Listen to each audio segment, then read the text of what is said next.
And I was applying everywhere that I could. Hours and hours on Indeed and Seek and just like looking for jobs. No experience. Just applying everywhere.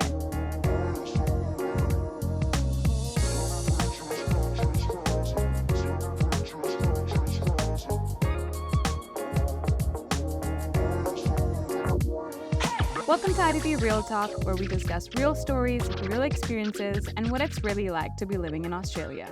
Today I have with me the lovely Divya. Thank you so much. Welcome to the podcast. Thank you. Thank you for having me. I'm so excited to have you on this podcast, especially because there's so many students who want to know about your journey, and such an inspiring journey, I have to say. So tell us a little bit about your journey from India and how you got to where you are. Thanks, Prachi. Thank you for having me. Journey from India. So it looks like it's been ages, but it's only been, a little over 3 years. So I did my grade 12 in India, and then as a lot of Indian students, the pathway was either engineering, medicine, law, very, very broad. And for me, it was medicine. So this exam called NEET, I took a gap year for NEET exam, which is an entrance exam to get into med schools in India. So I took a gap year for that. Took 2 gap years actually for that, preparing for the exam, giving the exam, got into passed the exam, but then, there are a lot of hurdles. Another story, but my dream of medicine was like, okay, this is not happening here. And we looked into a lot of options, and honestly, Australia has been a dream country for me since, I would say, the first time I visited Australia to visit my uncle was in 2011. And I think since then, I do remember saying to my uncle that one day I'm going to come and study here. And it was just stuck there, no matter what happens, no matter what I do, I want to come and study. And study abroad dream was just born there. So when the dream of medicine was sort of not happening, we looked into another pathways, and healthcare has always been sort of my area of interest. Got to know about how amazing and nursing programs are in Australia with the, top class facilities, and that give you actually real life experience before you're put into hospitals. So it did help that my aunt is also a nurse. So her experience was the first-hand experience, and we got into it, and I started applying, and then in 2020, I arrived here, which for some of you might realize is the year of pandemic. So I honestly landed 3 weeks before we went into lockdown, and that was the start of my journey. Yeah, oh my God, in the middle of the pandemic, what a time to be here. And Melbourne being Melbourne, one of the most locked down cities in the world, that must have been quite an experience for you. It was. Nothing prepared me for it. So in my head, I was like, okay, Divya, you're going to Melbourne. And Melbourne's honestly like New York City, but in Southern Hemisphere to me. So it was like, oh, you're going to Melbourne.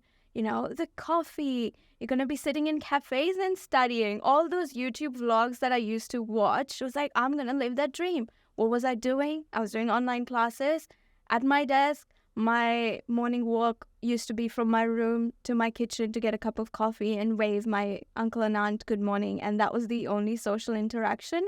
So nothing really prepared us for what we got into. And honestly, when I was boarding the flight to come to Melbourne, I remember the air hostesses were handing out masks. And I was like, what is happening? Why are we? And then I had no idea what journey it would come into. But it was a unique.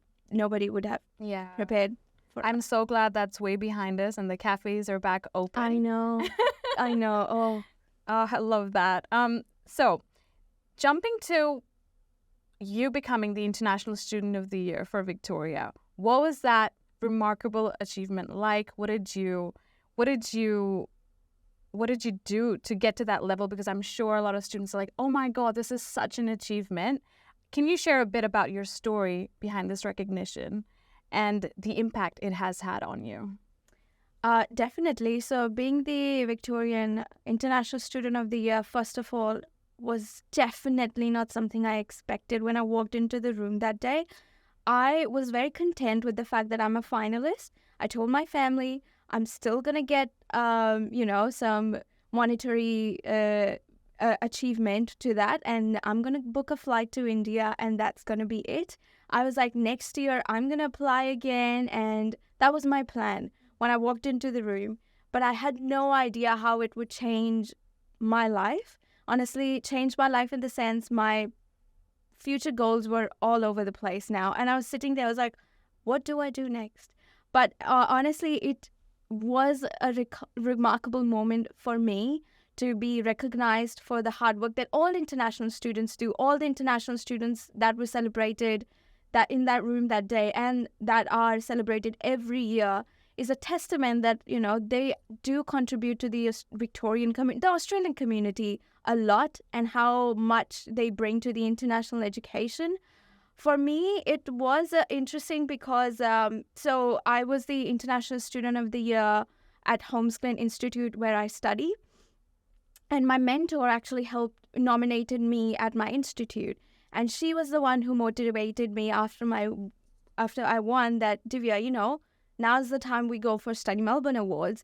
And so I was like, oh, do you think, but, looking over to the past winners and finalists and the things that they have done, I was like, I don't think I have that solid, application to put together. And she was like, Divya, you never know. Let's just go and do it. And I take inspiration from a lot of international students in Melbourne.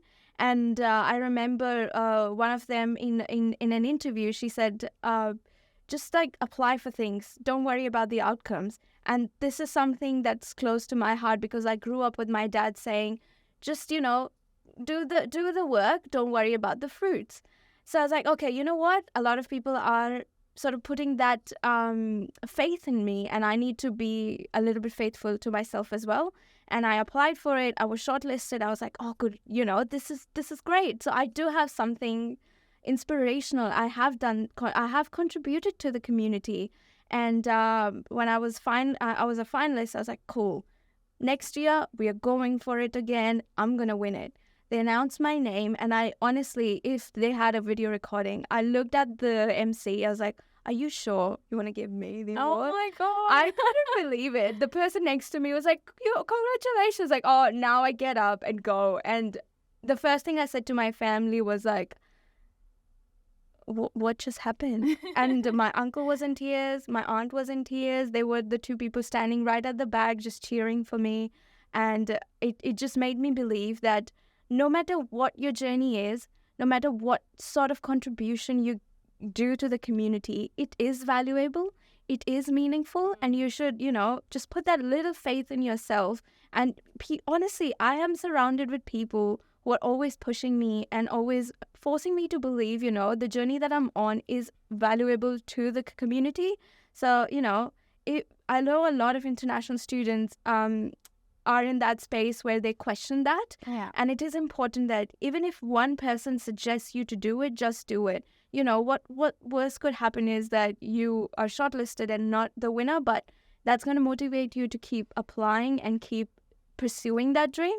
And maybe your luck might be like me, that you're like, oh, there you go, you're the winner. That is such a good point. I love that you mentioned it's so important to have that tribe, to have that support, when you're here, like be in amidst like all these people who love you and want to support you and want the best things for you in your journey. And I'm so glad that you have that here. Thank you. And your friends and family and your mentor all have been a part of this journey. Absolutely, 100%. I love this. I love this.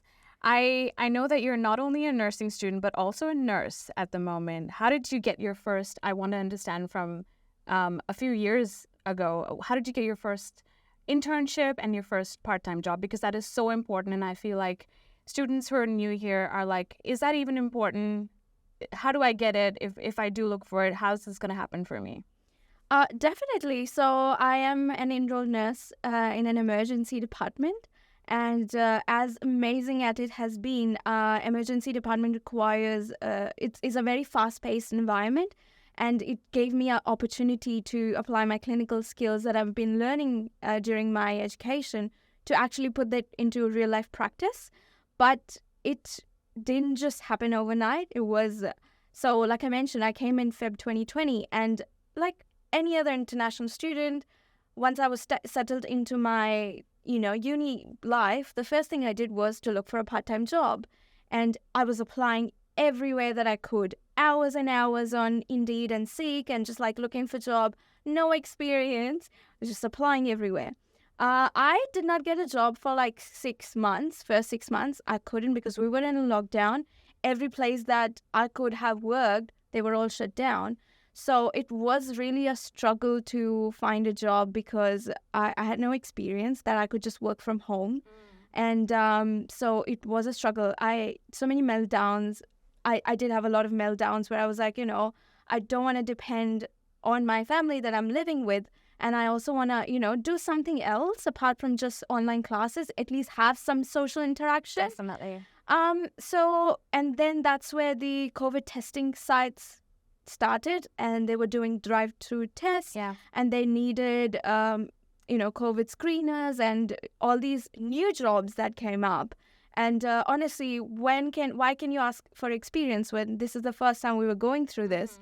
So my first ever job was working as a COVID tester and a COVID screener in hospitals and in aged cares.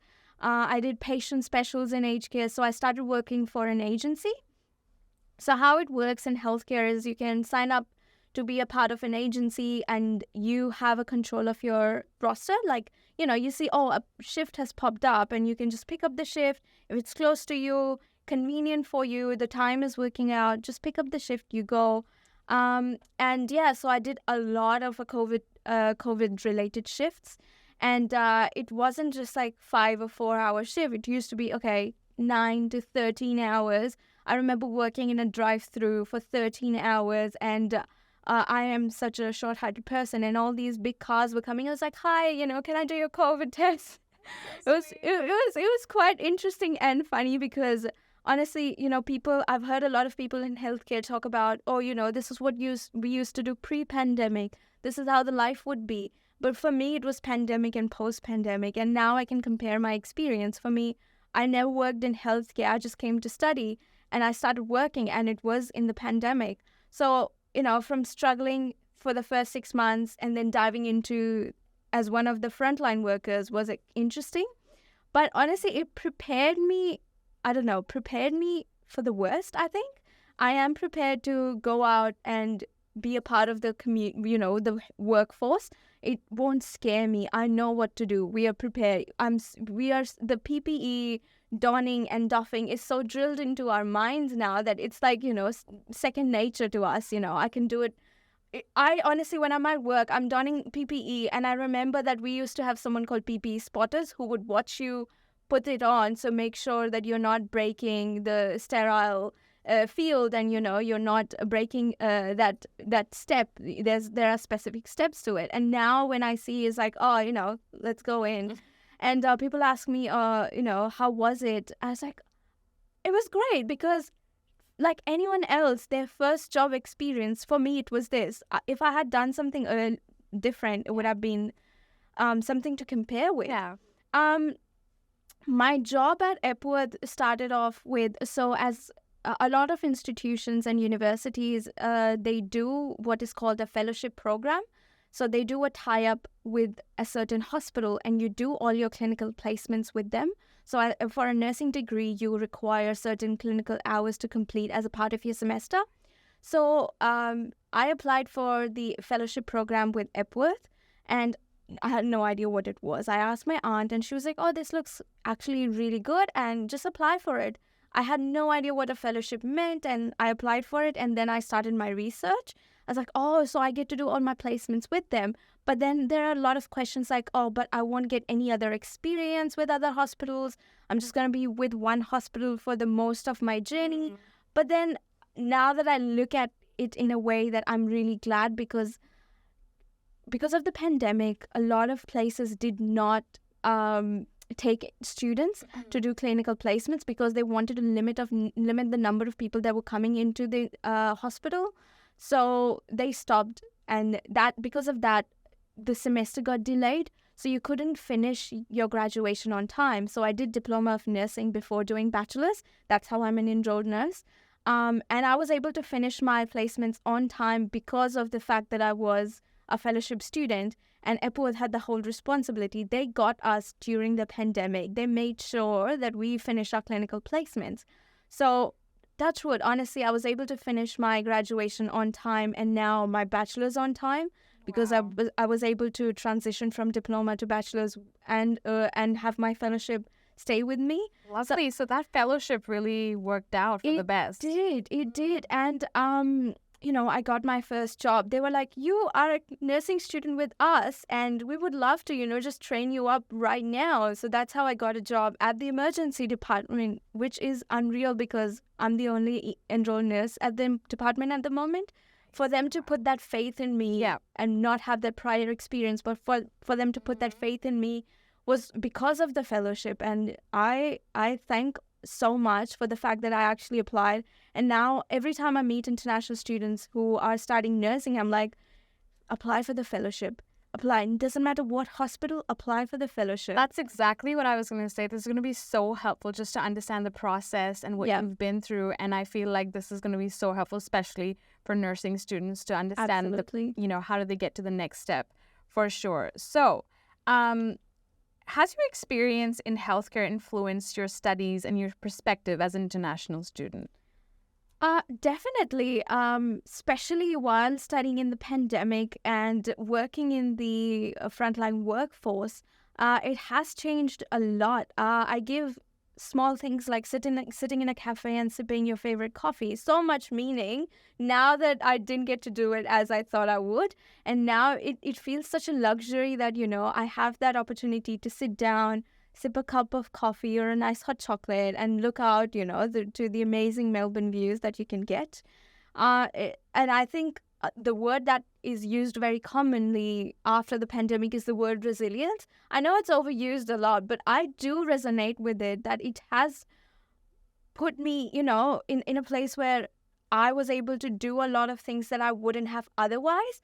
Sitting at home didn't only mean that I was doing online classes. I didn't have a part-time job, so I had a lot of time to do things that I love, like read, write. So I started my own blog. I was like, oh, you know what? I'm not doing anything.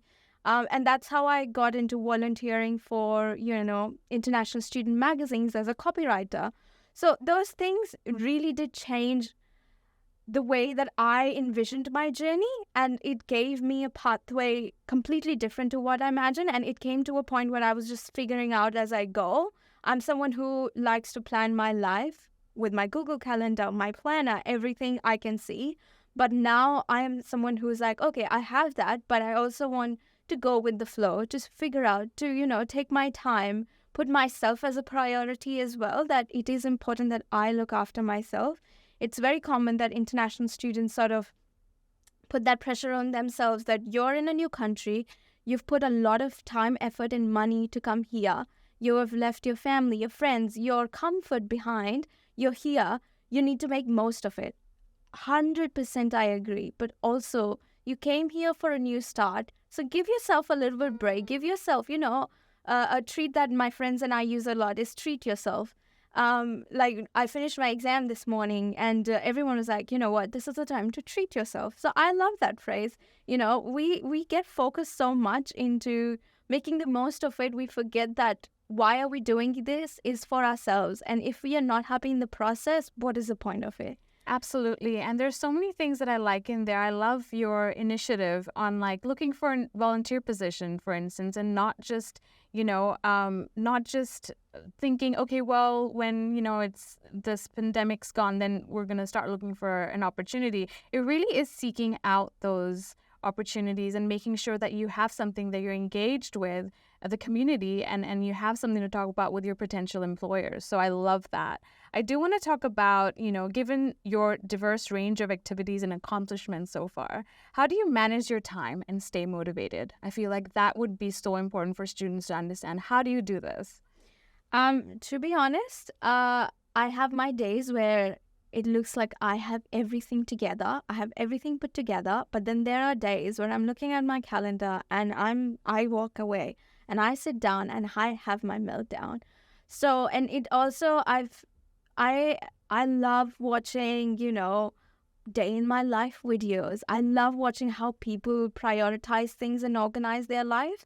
And over the period of years that I have been studying or, sort of multitasking, I realized it's not one size fits all kind of thing. Something that works for me might not work for you. And, I used to judge people a lot where they would say, oh, assignments due on Sunday, I'll just start on Friday. I was someone who was prepared with everything together. And now towards the end of the semester, it really came to the point where I was someone who was like, what? It's only Friday. It's just Sunday. I have so much time. So again, you never know what works out for you. But something that I would really highlight is, and I tell all my friends this as well, they question me as well, that how do you do so many things? It's priority. Prioritize what's important, and put the small task away to do it over the course of time. So I look at my week and I see, oh, okay, this assignment's actually a priority. So I would give the maximum portion of my week to that. Thinking, international students are working, volunteering, they've got other commitments. So you really need to prioritize your task. If you list everything down, it would look very overwhelming. So put the small task away, delegate the tasks that you can. That's when your group of people come together. If there's someone who can do something for you, if you're living in a shared house and someone else is going to do their grocery, just ask him, oh, can you get that milk for me, please, And honestly, it would save you half an hour to an hour. Yeah. So, prioritizing and delegating tasks is really, really important. And I believe that if you plan everything out, now I'm not saying be the person like me who's got a color-coded Google Calendar. I am so proud of my Google Calendar. No, you don't have to do that. You're just like, okay, if I've got work on that day, how I can, sort of push other tasks around it. You sort of start learning how to work around it. And seeking support, if you are failing behind in completing those things, there's no shame in saying, hey, you know what, I thought I would be able to do it, but I can't. Is it okay if I have a couple of days more? And even university and institutions, if you have a valid reason of why, you can't complete that commitment, you can ask for extensions and things like that. Yeah. So it's really important that you ask for help rather than I can do it. I was there first 2 years of my experience. I was like, can do attitude. I'll do it all. Yes to everything. But over time, I realized, it's okay to say no. Yeah. Be like, no, my plate's full at the moment. Yeah. I can't. And this is what I did during my last final semester, as I said a no to a lot of opportunities. And this is coming from someone who has a major FOMO, living in Melbourne. There are so many things happening, especially in the international student community. I had to say no to a lot of things. And I did when I went on social media. I was like, oh, it would have been so good to be there. But then when I felt content and relaxed, that's when I was like, okay, this is the feeling I did it for. So it's really important that you say no to things that you can't handle. And it's okay. Yeah. A lot of other opportunities would come up again. Yeah. I feel like there's so many hidden gems in there. And it's saying no in those moments where you need that time is so important. Now, I feel like this is the perfect segue for my next question, which is mental health advocacy. It's a huge part of your life. How did you become passionate about this? And what actions have you taken to promote mental health? So my passion for mental health has been there for a very, very long time. It only needed some time, space, and people for me to actually do something about it. So as we know, I come from a country that still looks at mental health, unfortunately, as a stigma.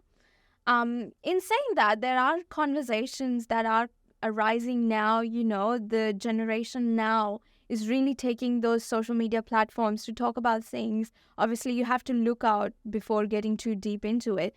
But the conversations are starting. Because when I was a pre-med student, studying for the entrance exam into med schools, I was socially isolated because all my friends were in different cities, and my day-to-day life had one routine: go to the classes, come back, study, do mock tests.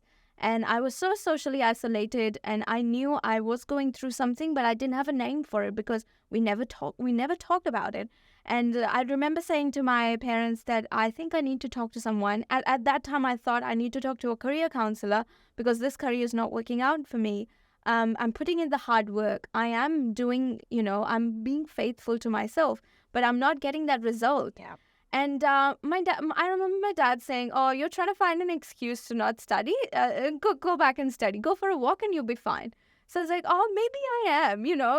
Because I really didn't know what to think. At that time, I was like, "Okay, we'll just keep going."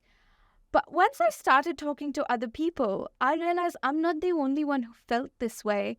And it is really important for people to start talking so that we can normalize it.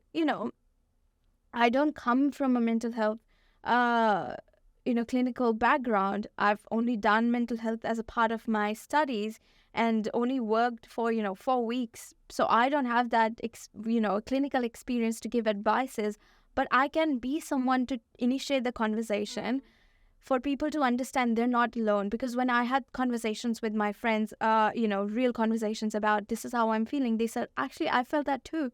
And I realized so much we keep within ourselves and we don't realize others are going through the same thing. And, just having that conversation gives you that feeling you're not alone, everyone. Yeah. And sometimes knowing that others are have gone through similar things, give you a sense of belonging, something we call trauma bonding.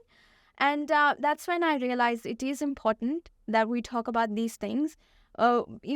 Maybe, this is where we end that cycle of, my parents didn't talk about it, so I won't either.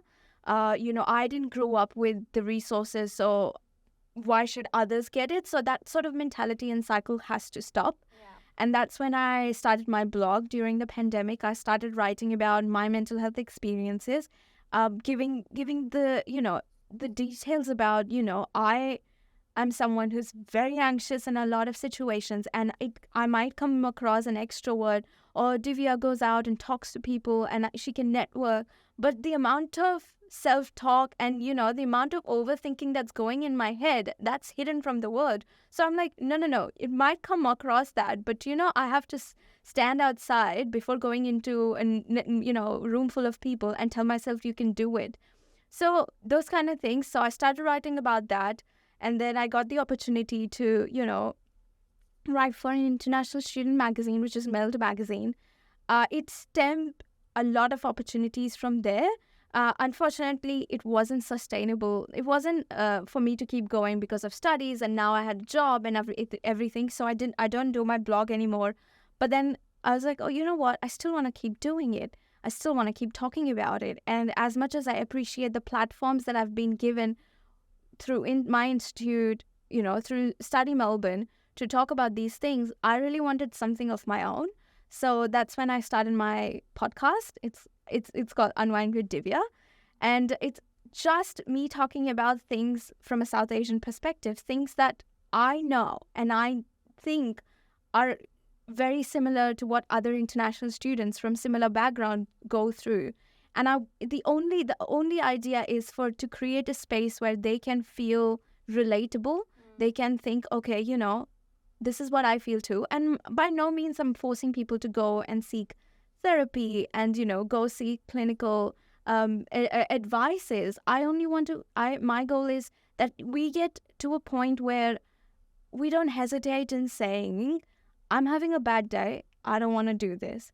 And there's still such a big taboo in saying that, I want a day off where I do nothing, where people are like, well, how's that going to help? It does help. Laying in your bed, reading your book, scrolling through your phone might not sound a perfect advice, but it does help.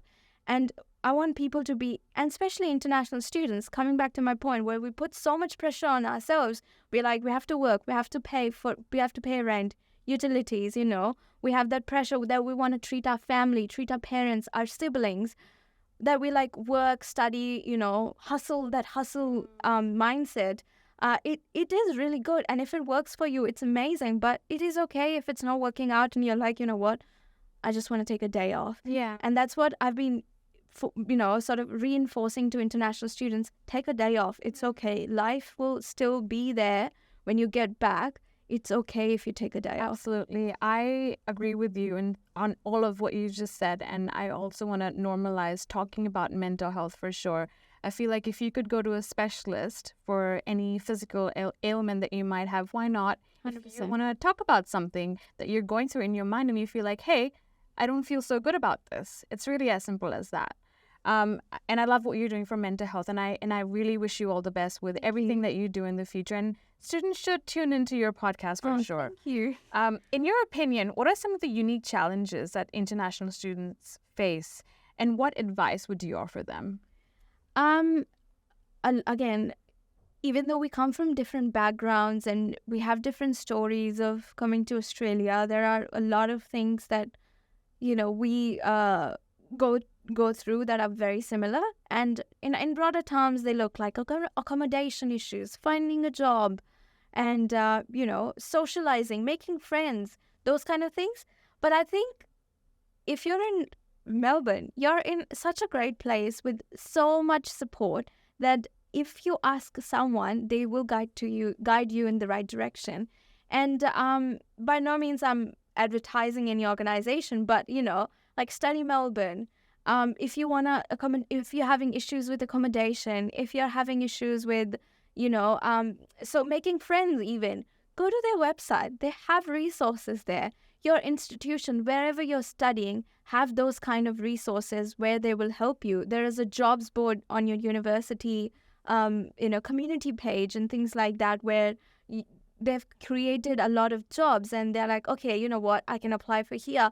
I can apply a job here. If you join a lot of international student groups, I know there's one on Facebook where some people actually put out jobs, and they would be walking on the street and like, oh, hey, I saw this job ad, and you can just post your experience and what you've done, and somebody will reach out. So this is, if you look at it from outside, it might seem like a big group, but when you get into the international student community, it is a small, structured and close-knit community where you would see the same people helping out, same organization, providing resources, and people actually will guide you.